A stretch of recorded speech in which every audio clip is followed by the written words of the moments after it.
It's not every kid who has a playing field named after him. Then again, it's not every kid who loves sports so much that he'd jump onto a moving freight train to get up to San Francisco to see his beloved San Francisco 49ers play, or hitchhike to their training camp, or hop a moving streetcar to catch a San Francisco Seals baseball game. It's not everyone who loves sports so much that his whole world revolved around them when he was a kid, and a teenager, and even now as an adult. It's not every guy who's been lucky enough to keep playing his whole life, but John Madden has. He was born in 1936 in Austin, Minnesota. When Madden was a young boy, his family moved to Daly City, California, where his father, an auto mechanic, got work at a Chevrolet dealership. Daly City was an industrial town, and a great place for a sports-loving kid to grow up in. It lay just south of San Francisco, home to the National Football League's 49ers and the Pacific Coast League's Seals.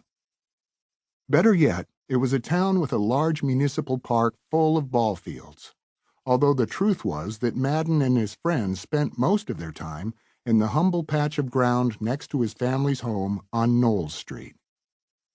The kids called it Madden's Lot, as in, we'll meet after school at Madden's Lot.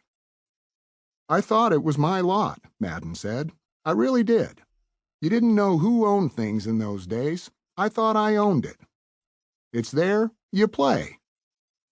It wasn't much of a field, packed dirt maybe 60 feet wide, 100 feet long, not a lot of grass. It was a terrible lot, his lifelong friend, John Robinson, said. It was all weeds. Every time I go to a restaurant now and I see field greens as an expensive salad on the menu, I think of being tackled face down with a mouthful of field greens as a kid. Madden's lot sloped a little downward. If you and your friends were playing football and your side had the ball, and you were pretending to be, say, 49ers star running back Hugh McElhaney, the best play would be going downhill on a power sweep to the right. For baseball, home plate was on the low side, and if you were Seals outfielder Neil Sheridan, your hit could clear Knowles Street. But if you pulled it too far left, you'd hit the Madden house. "We'd break windows all the time, the dining room and kitchen," Madden said, "but my mom didn't say a word. My dad never said a word either. That was a gift. I was lucky. It was never, 'You can't play anymore. Don't break the window anymore.' He'd just fix it. Then he finally put chicken wire on the windows. I mean, he knew I couldn't tell my buddies, 'Let's play in Madden's lot, but you can't break a window.'" Daly City had one cool thing going for it that a lot of cities don't. It was right on the ocean. You could smell the sea, especially when the fog rolled in. "Daly City was the fog capital of the world," Madden said. At least that's what it felt like to the young boy. "I grew up in fog. I love fog. You know why? You never get tired in fog. You can play all day. We'd play early in the morning before school, then it'd burn off, then after school it came back, and you could play in the fog again. The fog was great for endurance." The science behind Madden's fog theory might be a little suspect, but whatever the reason, it seemed as if he could play his sports forever.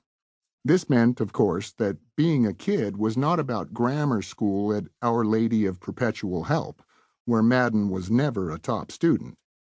"I always made fun of the people who sat in front, the people who, when the nuns would ask a question, they'd be waving their hands.